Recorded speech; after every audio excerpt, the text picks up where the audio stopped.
काम किया है काम करेंगे, जन जन का सम्मान करेंगे, झूठा वादा नहीं करेंगे, तन मन धन से साथ रहेंगे। नगर पालिका परिषद सिसवा बाजार अध्यक्ष पद के सुयोग्य एवं कर्मठ प्रत्याशी भैया पंकज सिंह का चुनाव निशान लड़का लड़की वाले चुनाव चिन्ह पर मोहर लगाकर भारी से भारी मतों से विजय बनाएं। याद रहे दोस्तों, आने वाले 13 तारीख को आप लोग अपना बहुमूल्य वोट पंकज भैया को दें। पंकज भैया का चुनाव निशान लड़का लड़की वाले चुनाव निशान पर मोहर लगाकर भारी से भारी मतों से विजय बनाएं।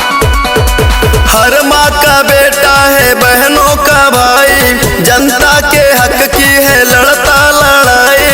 ए चाची अरे सुनो ना, हर माँ का बेटा है बहनों का भाई, जनता के हक की है लड़ता लड़ाई। मांगे आशीर्वाद छू के हो पहुआ, ए चाचा इनके जीतई हो चुनौआ, ए चाची इनके जीतई हो चुनौआ, ए भैया इनके जीतई हो चुनौआ, ए काकी इनके जीतई हो चुनौआ। जन जन की है यही पुकार पंकज भैया अब की बात, जन जन की है यही पुकार पंकज भैया अब की बात। क्यों पड़े हो चक्कर में कोई नहीं है टक्कर में, क्यों पड़े हो चक्कर में कोई नहीं है टक्कर में। याद रहे मेरे नौजवान साथियों, आप लोगों का चुनाव निशान लड़का लड़की वाले चुनाव निशान पर मोहर लगाकर विजयी बनावे।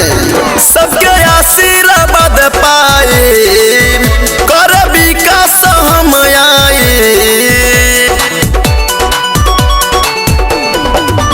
सबके आशीर्वाद पाए कर विकास हम आए। पंकज सिंह हवे इनकर नौआ, ए भैया इनके जीतई हो चुनौआ, ए चाचा इनके जीतई हो चुनौआ, ए भैया इनके जीतई हो चुनौआ, ए भौजी इनके जीतई हो चुनौआ। नाली का निर्माण होगा, सड़कों का जाल होगा, साफ सफाई का ध्यान होगा, सुंदर अपना सिसवा बाजार होगा। जिंदाबाद जिंदाबाद पंकज सिंह जिंदाबाद। कौनो आफत पड़ी दौड़ रही है, सुख दुख में साथ निभाई है।